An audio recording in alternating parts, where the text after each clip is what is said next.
نحمده ونصلي على رسوله الكريم اما بعد میرے محترم بزرگوں، اللہ کے حبیب نے فرمایا، مشکا شریف کی روایت ہے کہ اللہ نے تم میں سے ہر ایک کے جنت کے ٹھکانے کو بھی لکھ دیا ہے اور جہنم کے ٹھکانے کو بھی لکھ دیا ہے۔ پہلے سے اللہ نے ہماری تقدیر کے اندر یہ بات لکھ دی ہے۔ صحابہ نے کہا، یا رسول اللہ صلی اللہ علیہ وسلم، بات اگر یہی ہے کہ ہم میں سے ہر ایک کا ٹھکانہ پہلے سے طے ہے تو پھر عمل کی کوئی ضرورت نہیں۔ عمل کی ضرورت کیا ہے؟ اگر ہم نماز پڑھتے ہیں اور ہمارا ٹھکانہ جہنم میں لکھا ہوا ہے تو نماز پڑھنے کی کیا ضرورت ہے؟ ایک آدمی گناہ پر گناہ کر رہا ہے، توبہ بھی نہیں کر رہا اور اس کا ٹھکانہ جنت کے اندر لکھ دیا گیا ہے تو پھر اس کو بھی تھکنے کی کوئی ضرورت نہیں، توبہ کی کوئی ضرورت نہیں، تو جنت میں جانے والا ہی ہے۔ جب صحابہ نے یہ سوال کیا کہ ہم میں کے ہر ایک کے ٹھکانے لکھ دیے گئے ہیں تو عمل کرنے کی، راتوں کو جاگنے کی، نمازوں کی پابندی کی ہمیں کوئی ضرورت نظر نہیں آ رہی۔ آپ نے فرمایا کہ سددوا وقاربوا، تم لوگ اپنے عمل کو بہتر سے بہتر بناتے رہو، اللہ کا قرب اور تقرب حاصل کرتے رہو، اس لیے کہ جو جنتی ہوتا ہے اللہ جنت والے اعمال اس کے لیے آسان کر دیتا ہے۔ یہ ٹرننگ پوائنٹ ہے۔ جو جنتی ہوتا ہے اللہ تعالیٰ اس کے لیے نیکیاں کرنا آسان کر دیتا ہے۔ مشکل سے مشکل عمل ہوتا ہے اس کے لیے اللہ آسان کر دیتا ہے۔ رات کو میٹھی نیند ہے اور سخت ٹھنڈیاں ہیں، لباس اڑے ہوئے ہیں، لیکن اس کے لیے اٹھنا آسان ہے، فجر پڑھنا آسان ہے۔ اور ایک آدمی مسجد کے پاس سے گزر رہا ہے، مؤذن اذان بھی دے رہا ہے اور نماز کا وقت بھی ہو رہا ہے، اس کی نماز بھی باقی ہے، لیکن اس کے قدم مسجد کے اندر نہیں آئیں گے۔ اللہ تعالیٰ نے جہنمیوں کے حق میں، جن کے حق میں جہنم ہونے کا فیصلہ کیا، ان کے لیے وہ اعمال آسان کر دی۔ گناہ کبیرہ کرنا بہت آسان، کسی کا حق لوٹ لینا بہت آسان، کسی کا حق دبا دینا بہت آسان، اور اپنے فائدے کے لیے کسی کو نقصان کر دینا بہت آسان، نمازوں کے جنازے نکالنا بہت آسان، اور توبہ نہ کرنا، گناہ کے بعد نہ پچھتانا، گناہ کے بعد ندامت کے آنسو نہ بہانا، یہ سارے کام اس کے لیے اللہ آسان کر دیتا ہے۔ نماز چھوڑنے کے بعد اس کو رنج کم نہیں ہوتا، نماز کا وقت ہوتا ہے اس کے دماغ پر پریشر نہیں آتا، ہر گناہ کبیرہ اور اللہ کی نافرمانی کے کام اللہ اس کے لیے آسان کر دیتا ہے۔ اور جو جنتی ہوتا ہے تو اہل جنت کے اعمال اس کے لیے اللہ آسان کر دیتا ہے۔ صحابہ اکرام کے سوال پر اللہ کے حبیب نے صحابہ کو یہ تعلیم دی۔ دونوں ٹھکانے ہمارے طے ہیں۔ قبر کے اندر اللہ دو ٹھکانے بتائے گا۔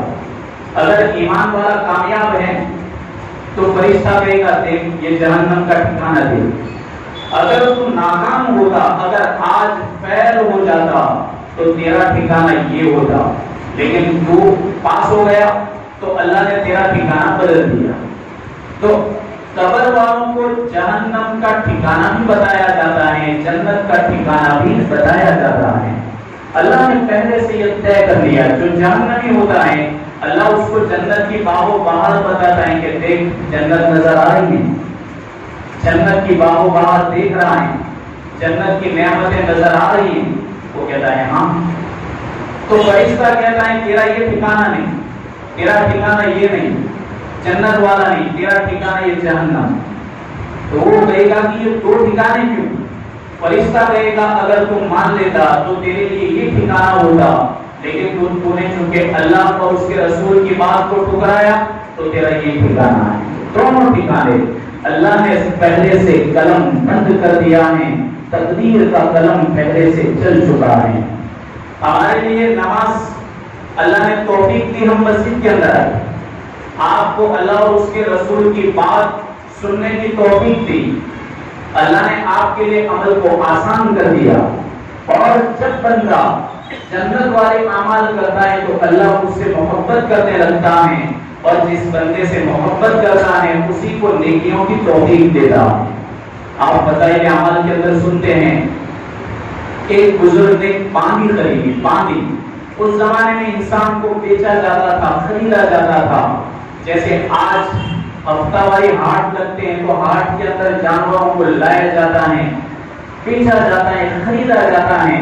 اسی طرح پرانے دور کے اندر انسانوں کے بھی ہاٹ لگتے تھے، ہفتہ واری بازار لگتے، ان میں انسانوں کو بیچا جاتا، انسانوں کو خریدا جاتا، عورتوں کو بیچا جاتا، عورتوں کو خریدا جاتا۔ ایک دور یہ گزرا تو ایک پانی بزرگ خرید کر کے لائے، ایک دم دبلی پتلی، کمزور اور بیمار جیسی تھی۔ اب وہ لا کر کے بھی پچھتائے کہ کاش میں اس کو نہ خریدتا، بیچاری یہ تو بہت کمزور ہے، یہ میرے گھر کی خدمت کیا کر پائے گی۔ پورا دن وہ کام کاج کرتی رہی، گھر کی صفائی، برتن دھونا، کھانا بنانا، سب کام کرتی رہی۔ عشاء کی نماز پڑھنے کے بعد اس نے مصلی بچھایا اور پھر وہ نفل پڑھنے لگی، تو اپنے آقا سے کہنے لگی کہ اب تو میری کوئی ضرورت اور آپ کی کوئی خدمت رہ گئی ہو تو بولو، میں اس وقت کو بھی ادا کر دوں۔ بس وہ پورا دن کام کر کے پوری رات اللہ کی عبادت کرتی رہی۔ جب فجر کا وقت قریب تھا، وہ بزرگ فرماتے ہیں کہ میں تہجد کے لیے کھڑا ہوا تو یہ مصلی پر بیٹھ کر دعا کر رہی تھی۔ کیا دعا کر رہی تھی؟ کہ میرے رب، آپ کو جو مجھ سے محبت ہے اس محبت کی قسم۔ تو بزرگ نے کہا کہ بیوقوف، بولتے آتا ہے کہ نہیں آتا؟ تو اللہ سے کیوں کہہ رہی ہے کہ آپ کو مجھ سے محبت ہے اس کی قسم؟ ایسا بول، مجھے آپ سے محبت کی قسم، یعنی میں اللہ سے محبت کرتی ہوں اس محبت کی قسم، یہ نہیں کہ اللہ مجھ سے محبت کرتا ہے اس محبت کی قسم۔ اس لیے کہ تو الٹا بولتی ہے، گویا اللہ کو غرض ہے، اللہ کو غرض ہے، تو اس طرح بول کے گویا تجھ کو اللہ کی غرض ہے۔ تو پانی نے کیا کہا کہ میرے آقا، بات اگر یہی ہوتی جو آپ کہہ رہے ہیں، اگر میرا پروردگار مجھ سے محبت نہ کرتا اور میرے ساتھ دل لگی نہ کرتا تو مجھ جیسی ایک نالائق عورت کو مصلی پر کھڑا نہ کرتا اور خود جیسے آدمی کو رات کی میٹھی نیند نہ سلا دیتا۔ میرے رب نے مجھ سے محبت کی، مجھ کو رات میں بیدار رکھا، جگایا اور جگا کر کے مصلی پر کھڑا کر دیا۔ یہی تو بات ہے کہ میرا پروردگار مجھ سے محبت کرتا ہے، اور تو ہے کہ عشاء پڑھ کے سو گیا، سوتا ہی رہا، خراٹے لیتے رہا، لیکن تیرے قدم مصلی پر نہیں آئے۔ یہ فرق ہے۔ تو چونک گئی بزرگ کی، اللہ یہ کیا کہہ رہی؟ اللہ جس سے محبت کرتا ہے اس کو نیکیوں کی توفیق دیتا ہے، اور اللہ اس کو وہ کام کرنے کی توفیق دیتا ہے جس سے راستہ جنت کا آسان بنتا ہے۔ اور جو اہل جہنم میں سے ہوتا ہے، اہل جہنم والے اعمال اس کے لیے اللہ بہت آسان کر دیتا ہے۔ حضرت عمر رضی اللہ تعالیٰ عنہ ایک مرتبہ ان کی چچا کی لڑکی شفا بنت عبداللہ ان کو بلایا۔ اصل میں حضرت عمر کے پاس ایک قیمتی چادر آئی تھی، آپ چاہتے تھے کہ میرے چچا کی لڑکی ہے وہ مستحق ہے، یہ چادر میں اس کو دے دوں۔ انہوں نے بولا کہ شفا ہے، شفا کے حق میں یہ چادر کا فیصلہ میں نے اپنے دل میں کیا ہے۔ تو شفا بنت عبد الملک حضرت عمر کے پاس آئی، لیکن حضرت عمر کے پاس ایک لڑکی پہلے سے کھڑی تھی، عاتقہ بنت اسید، اللہ کے حبیب کی رشتہ دار ہے۔ اب وہ فرماتی ہے کہ جب میں آئی تو میں نے دیکھا کہ میرے چچا بھی کھڑے ہیں اور سائڈ میں اللہ کے حبیب کے رشتہ داروں میں سے ایک لڑکی بھی کھڑی۔ آپ تھوڑی دیر تو باتیں کرتے رہے، اس کے بعد شفا کو کہا کہ وہ تو اندر چادر ہے، وہ چادر لے گیا۔ شفا اندر سے 2 چادر لائی، ایک چادر بڑی قیمتی تھی، ایک چادر ہلکی تھی۔ آپ نے جو قیمتی چادر تھی وہ دی عاتقہ کو، اور ہلکی چادر تھی وہ کس کو دی؟ شفا کو، جو حضرت عمر کے چچا کی لڑکی ہے۔ تو شفا دیکھنے لگی اپنی چادر کو اور عاتقہ کی چادر کو، اور ان کی عادت ہوتی ہے کہ دیکھا پوری پھیلا کر دیں گے، اپنی چادر بھی دیں گے۔ پھر حضرت عمر کو دیکھنے لگی، کیا کہا حضرت عمر کو؟ شفا چچا کی لڑکی نے کہا کہ آپ نے مجھے کیوں بلایا تھا؟ کہاں کیوں بلایا تھا؟ شفا کہنے لگی چادر کے لیے، چادر کے لیے۔ اچھا عاتقہ کو پہلے سے کھڑی تھی، اس کو تو چادر کے لیے بلایا نہیں تھا، وہ تو آپ کے پاس دوسرے کام کے لیے پہلے سے کھڑی تھی، تو آپ نے قیمتی چادر عاتقہ کو دے دی۔ حالانکہ بلایا تھا مجھے، چادر دینی تھی مجھ کو، اور ہلکی چادر میرے حصے میں آئی، قیمتی چادر ان کو دے دی۔ آپ نے فرمایا کہ بیٹا شفا تم کیا سمجھتی ہو، تم میری رشتہ دار ہو، یہاں قرابت داری ہے میرے حبیب کی، ان قرابت داروں سے محبت کرو گے اللہ تعالیٰ جنت کا راستہ تمہارے لیے آسان کر دے گا۔ صلہ رحمی کو ڈھونڈو گے، اللہ تعالیٰ صلہ رحمی کے ذریعے جنت کے راستوں کو آسان کر دیتا ہے۔ اور آپ نے فرمایا اہل جنت جن کا فیصلہ اللہ نے جنت کا کیا ہے، ان کے لیے اہل جنت کے کام اللہ آسان کر دیتا ہے۔ حضرت عثمان ایک مرتبہ اللہ کے حبیب کو دعوت دینے کے لیے گئے، مسجد نبی میں آپ تھے، آپ کے ساتھ صدیق اکبر بھی تھے، حضرت عمر بھی تھے، دونوں تھے۔ حضرت عثمان نے فرمایا کہ یا رسول اللہ آج تو بڑی امید لے کر آیا ہوں کہ آپ میرے گھر ضرور آئیں گے، اس لیے کہ مجھے لگتا نہیں کہ ابھی آپ کسی کام میں مشغول ہو۔ اللہ کے حبیب نے فرمایا کہ ضرور آپ کے گھر چلیں گے۔ حضرت عثمان پیچھے چل رہے تھے، اللہ کے نبی آگے چل رہے تھے، ایک طرف صدیق اکبر ایک طرف حضرت عمر۔ آپ جب چل رہے تھے تو حضرت عثمان کی نظر کہاں پر تھی؟ اللہ کے حبیب کے قدموں پر، وہ دھیان سے دیکھ رہے تھے قدموں کو، اور صدیق اکبر اور عمر دیکھ رہے تھے عثمان کو کہ عثمان کیوں قدموں کو دیکھ رہے تھے۔ عثمان دیکھ رہے تھے قدموں کو، اور ان کی آنکھوں پر نظر تھی ان کو، ہمارے نبی کو پتا نہیں تھا کہ عثمان کہاں دیکھ رہے، تو پیچھے تھے۔ چلتے چلتے اللہ کے حبیب کے گھر پہنچ گئے، تو پھر صدیق اکبر نے آپ کے کان میں کہا کہ پورا راستہ جہاں سے آپ اٹھے وہاں سے لے کر کے حضرت عثمان کے کمرے میں داخل ہوئے وہاں تک یہ آدمی آپ کے پیروں کو دیکھتا رہا، خوشو اس کو کیوں دیکھتا رہا؟ تو حضرت عثمان کو اللہ کے حبیب نے بولا عثمان ادھر آؤ، یہ سچ کہہ رہا ہے، یہ برابر کہہ رہا ہے؟ تو کہا کہا کہ تم اللہ کے نبی کے قدموں کو برابر دیکھ رہے تھے؟ کہاں بالکل دیکھ رہا تھا۔ اور یا رسول اللہ کہاں سے کہاں تک؟ جہاں سے آپ اٹھے وہاں سے لے کر کے میرے کمرے میں آئے وہاں تک۔ اللہ کے نبی نے کہا کہ عثمان کوئی تو بات ضرور ہوگی، تم نے ایسا کیوں کیا، کیوں ایسا کیا؟ حضرت عثمان کہنے لگے یا رسول اللہ کائنات کی سب سے بہترین ہستی میرے گھر کے اندر تشریف لائے، تو شکر گزاری کا مجھے بھی اگر اللہ توفیق دے دے تو میرا حق بنتا ہے۔ آپ نے فرمایا کہتا کیا ہے؟ حضرت عثمان نے فرمایا کہ کائنات کی وہ ہستی کہ اگر وہ نہ ہوتا تو کائنات کا وجود نہ ہوتا، اگر وہ ہستی میرے گھر کے اندر تشریف لائے تو میری ذمہ داری بنتی ہے کہ میں شکر گزاری کروں۔ کہا کیا شکر گزاری کروں گے؟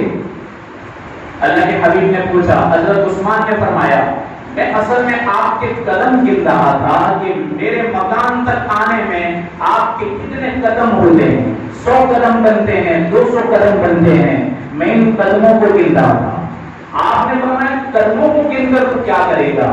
آپ نے فرمایا کہ آپ جب میرے گھر کے اندر تشریف لائے تو میں نے اپنے دل کے اندر یہ ارادہ کر لیا تھا کہ میرے حبیب کے قدم جتنے ہوں گے ان قدموں کے بقدر میں غلاموں کو آزاد کروں گا۔ یہ شکر گزاری ہے۔ میں نے بحیثیت شکر گزاری کے اپنے دل میں ارادہ کیا، اب آپ کے جتنے قدم بڑھے، میرے گھر میں آپ جتنے قدم چلے اور آپ باہر نکل کر کے وہاں تک پہنچیں گے وہ کتنے قدم بنتے ہیں، سارے قدموں کے بدلے میں ہر قدم پر میں غلام کو آزاد کروں گا۔ یہ اللہ توفیق دیتا ہے، جنت کے راستے اللہ آسان کرتا ہے۔ پھر وہ کیا کرتا ہے؟ ایمان والا بندہ اپنی دنیا کے خاطر آخرت کو برباد نہیں کرتا، اپنی خود کی غرض کے خاطر آخرت کو برباد نہیں کرتا.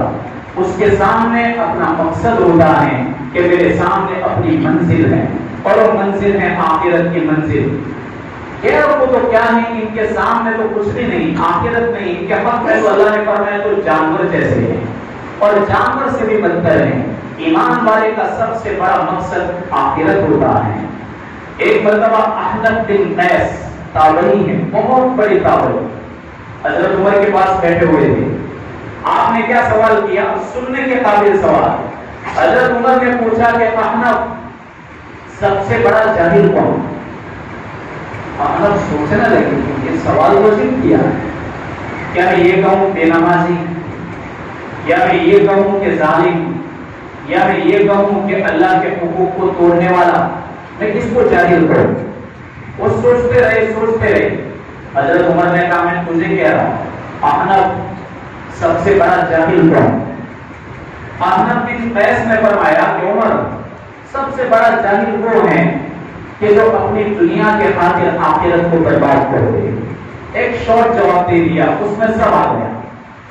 اپنی دنیا کے خاطر اپنی آخرت کو ضائع کر دے، اس سے بڑا کوئی جاہل نہیں. حضرت عمر کیا بولے؟ احنف میں اس سے بھی بڑا جاہل بتاؤں. ایک ہے جاہل اور ایک ہے اجہل. ایک گرامٹیکل بات ہے عربی کی کہ جاہل ہوتا ہے وہ تھوڑا کم ہوتا ہے، اور اجہل ہوتا ہے وہ بہت بڑا جاہل ہوتا ہے. حضرت عمر نے کیا فرمایا؟ احنف تو نے جو بات کی وہ جاہل کی تھی، میں اجہل کی بات کہوں؟ کہا ضرور کہے. آپ نے فرمایا دنیا میں سب سے بڑا جاہل تو نے جو کہا اس سے بھی بڑا اجہل وہ ہیں جو دوسرے کی دنیا کے خاطر اپنی آخرت کو برباد کرے. سبحان اللہ، کیا جواب دے رہے ہیں. جب انہوں نے کہا کہ ایک آدمی اپنی دنیا کے خاطر اپنی آخرت برباد کرے تو یہ تو چھوٹا جاہل ہے، لیکن سب سے بڑا جاہل وہ ہے کہ دوسرے کی دنیا کے خاطر اس کی دنیا بنی، اس کے لیے جھوٹ بولا تو اس کی دنیا بنی، اس کے حق میں جھوٹی گواہی دی تو دنیا بنی. کسی بھی طریقے سے حرام طریقے سے دوسرے آدمی کی دنیا بنانے میں مدد کر دی اور بدلے میں اپنی آخرت کو برباد کر دیا، اس سے بڑا ہوئی زمین پر کوئی جاہل نہیں ہے. آخرت کو سنوارنا، اللہ تبارک و تعالیٰ فرماتے ہیں کہ یہ راستے ہیں میرے حبیب کے پیچھے جو آدمی آئے گا ہم اس کے لیے جنتوں کو آسان کریں گے. جنت کے اندر اہل جنت کچھ ایسے ہوں گے کہ اللہ سے کہیں گے کہ یا اللہ ہم ایک درخواست کرتے ہیں آپ سے. اللہ فرمائیں گے کیا درخواست؟ یہ کسان ہوں گے، کسان آندولن چل رہے، کسان آندولن. تو کسان اللہ سے کیا کہیں گے کہ یا اللہ ہماری ایک درخواست ہے. تو اللہ کیا فرمائے گا؟ کیا درخواست ہے؟ کھیتی کرنی ہے کیا تم کو؟ تو کہیں گے کہ ہاں ہم بہت دل سے کھیتی کرتے تھے دنیا کے اندر اور ہمیں کھیتی میں مزہ آتا تھا. اللہ فرمائیں گے کہ یہاں سب کچھ موجود ہے، اب تم کھیتی کی تمنا کر رہے ہو، تھکنے کی تمنا کر رہے ہو، اور یہاں تو میں نے تھکاوٹ کو دور کر دی، تو آرام کی جگہ ہے، آرام کی جگہ یہاں تم کھیتی کرو گے. کہاں یا اللہ دنیا تو ایسی جنت ایسی چیز ہے کہ کوئی بھی آدمی کی تمنا ادھوری نہیں رہی، ادھوری نہیں رہی. اگر تمنا ادھوری رہی تو پھر وہ جنت نہیں. اللہ فرمائیں گے کہ سوچو اور بھی سوچ لو. کہاں نہیں ہم کو کھیتی کرنی. تو اللہ فرمائیں گے ٹھیک ہے یہ جنت ہے، اگاؤ جو اگانا ہو. بیج تو وہ ارادہ کریں گے بیج آ جائیں گے. اللہ کے حبیب نے فرمایا کہ کسان بیج ڈالنا شروع کریں گے، جیسے آگے جائیں گے کھیتی اوپر آ جائے گی پر پھل لگ جائے گا. جیسے آگے چلتے جائیں گے کھیتی اگے گی. یہاں 3-4 مہینوں میں فصلیں تیار ہوتی ہیں. زمین بوڑھی ہو گئی، سائنٹسٹ کہتے ہیں زمین بوڑھی ہو گئی، اس لیے گیہوں کے دانے چھوٹے چھوٹے ہو گئے. خلیفہ ہارون رشید کے دربار میں ایک گیہوں کا دانہ لایا گیا، اتنا بڑا تھا جیسے کہ وہ پرندوں کا انڈا ہوتا ہے. تو کہاں کی کیا؟ کہاں کی گیہوں کا دانہ. زمین جوان تھی، زمین